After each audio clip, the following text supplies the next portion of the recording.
امرالله صالح وایي د طالب مشرانو د ترور او وژنې په اړه د ولیعهد محمد بن زايد وړانديز ستايم او باید پلی شي.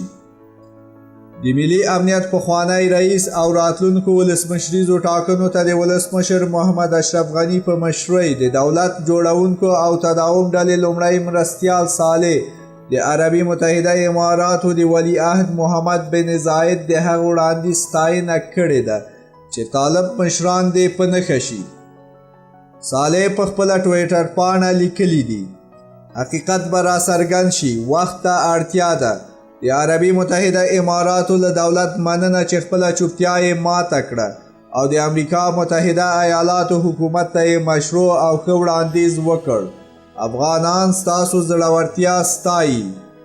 امرالله صالح د غبرګون وروسته له هغې ښودلی چې د منځني ختیځ سترګۍ په نوم یوې رسنۍ ولیکل چې عربي متحده اماراتو ته د مایک پامپیو د وروستي سفر پر مهال ولیعهد محمد بن زايد له نوموړي غوښتي چې د طالبانو مشران دې په نښه شي او ووژل شي، چې په دې سره به د طالبانو سیاسي دریځ راټیټ او د سولې هڅې به کامیابه شي.